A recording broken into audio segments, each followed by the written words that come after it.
சற்றுமுன் கிடைத்த மிக முக்கியமான தகவல். கடத்தலில் ஈடுபட்ட 300க்கும் மேற்பட்ட லாரிகள். இதோடைய உரிமையாளரே நம்ம முன்னாள் அமைச்சர் துரைமுருகன் தான் அப்படின்னு ஒரு முக்கியமான தகவல் கிடைச்சிருக்கு. அதன் அடிப்படையில இப்போ துரைமுருகன போலீசார்கள் உடனடியாக கைது செஞ்சிருக்காங்க அப்படின்னும், இதற்கு பின்னாடி இவருக்கு ஏதோ ஒரு முக்கிய நபர் காரணமா இருப்பாரு. கண்டிப்பா இவரு இத தனியா பண்ணியிருக்க வாய்ப்பில்ல. அது மட்டும் இல்லாம அந்த 300க்கும் மேற்பட்ட லாரிகள் மேல ஏற்கனவே நெறைய வழக்குகளும் பதிவு பண்ணப்பட்டிருக்கு. ஆனா, இதுவரைக்கும் அந்த வண்டிகள எதற்காக சீஸ் பண்ணல? அதுபோக அந்த வண்டில என்னத்த கடத்திட்டு போறாங்க? அது எங்க போயிட்டுருக்கு? இது எத்தன நாட்களா நடக்குது? இப்படி ஏகப்பட்ட கேள்வி நம்முடைய மனதுக்குள் ஓடலாம். ஸோ, இதுக்கு முன்னாடி ஆட்சியில இருந்தது திமுக. திமுக ஆட்சியில இருந்த அந்த 5 வருடங்களையும் இது மாரி வாரத்துக்கு 3 முறை இந்த 300க்கும் மேற்பட்ட லாரிகள்ல நெறைய முக்கியமான பொருட்கள் கடத்தப்பட்டிருக்கு. இது எல்லாமே வெளிநாடுகளுக்கு தான் பதுக்கப்பட்டிருக்கு. வெளிநாடுகள்ல இந்த பொருட்கள நல்ல விலைக்கு வித்திருக்காங்க. அதுல கோடி கோடியா ஊழல் பண்ணப்பட்டிருக்கு. இது எல்லாமே மக்களுக்கு போய் சேர வேண்டிய முக்கியமான பொருட்கள். இந்த பொருட்கள தமிழ்நாட்டுல இருந்து வெளிநாடுகளுக்கு வித்து, அதுல வரக்கூடிய அந்த கேவலமான பணத்த அவங்களுடைய பர்சனல் அக்கவுண்டுக்கு பதுக்கப்பட்டிருக்காம். அப்படி ஒரு நாளைக்கு கிட்டத்தட்ட பல கோடி ரூபாய் வருமானம் இதனால கிடைச்சிருக்கு. இந்த லாரி எல்லாமே நம்ம முன்னாள் அமைச்சர் துரைமுருகன் பேர்ல தான் ஓடிட்டு இருக்கு.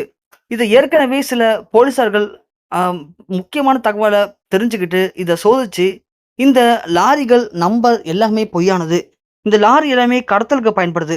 இத உடனடியா சீஸ் பண்ணணும் அப்படின்னு இந்த வண்டி மேல எல்லாத்துக்கும் வழக்கும் பதிவு பண்ணியிருக்காங்க.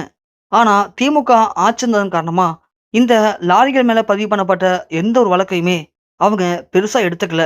அதுபோக இந்த வழக்க குளோஸ் பண்ணவும் இல்ல. அவங்க பண்ண மிகப்பெரிய தப்பு இந்த வழக்க குளோஸ் பண்ணியிருக்கணும். குளோஸ் பண்ணாம விட்டது தான் இப்போ அது நம்ம முதலமைச்சர் விஜயோடைய சிறப்பு அதிகாரிகள் கண்ல மாட்டியிருக்கு. அப்படி சிக்கின உடனே அவங்க அத பத்தின எல்லா கேஸ் விஷயங்களையும் படிச்சு பார்த்துருக்காங்க. அதுபோக சோதனையிலும் ஈடுபட்டிருக்காங்க. அப்படி ஈடுபடும்போது அவங்களும் யாரும் எதிர்பார்க்கவே இல்ல. இந்த 300க்கும் மேற்பட்ட லாரி நள்ளிரவு வெளிய வந்திருக்கு. அதுல முக்கியமான பொருட்கள் கடத்தப்பட்டிருக்கு. கையும் களவுமாக போலீசார்கள் எல்லாருமே புடிச்சிருக்காங்க.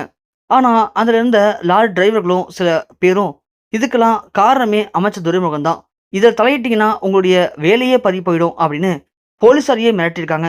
அதன் பிறகு அவர்கள் எல்லாருமே கைது செய்யப்பட்டு அந்த லாரிகள் எல்லாமே சீஸ் பண்ணப்பட்டிருக்கு. அதில் இருந்த பொருட்களும் பறிமுதல் பண்ணப்பட்டிருக்கு. அதன் பிறகு அது எல்லாத்தையும் வைத்து விசாரிக்கும்போது தான், இதற்கு பின்னாடி முன்னாள் அமைச்சர் துரைமுருகன் இருக்கார் அப்படின்னும், அவருக்கு பின்னாடி மேலும் சில பெரும் தலைகளே இருக்கு அப்படின்னும், இதனால வாரம் எவ்வளோ வருமானம் அவங்களுக்கு கிடைச்சிருக்கு, அது வருடத்திற்கு எத்தனை கோடி கிடைச்சிருக்கு, இது எந்த நாடுக்கு கடத்தப்பட்டுச்சு அப்படிங்கிற எல்லா தகவலுமே கிடைச்சிருக்கு. அத பார்த்து போலீசார்களும், விஜயும் பயங்கரமா அதிர்ச்சி அடைஞ்சிருக்காங்க. இப்படி சொந்த நாட்டில இருக்கக்கூடிய பொருட்கள வெளிநாட்டுக்கு வித்து, அதுல வர வருமானத்த அவங்களுடைய பர்சனல் அக்கவுண்டுக்கு சுருட்டக்கூடிய ரொம்ப கேவலமான எச்ச வேலைகள பார்த்துருக்காங்க அப்படின்னு நினைக்கும்போது, நமக்கே ரொம்ப ஆத்திரம் வருது. இப்படியாப்பட்ட நபர்கள கைது பண்றது மட்டும் இல்லாம, அவர்களுக்கு என்ன மாரி தண்டனை குடுத்தா நல்லா இருக்கும்னு நினைக்கிறீங்க?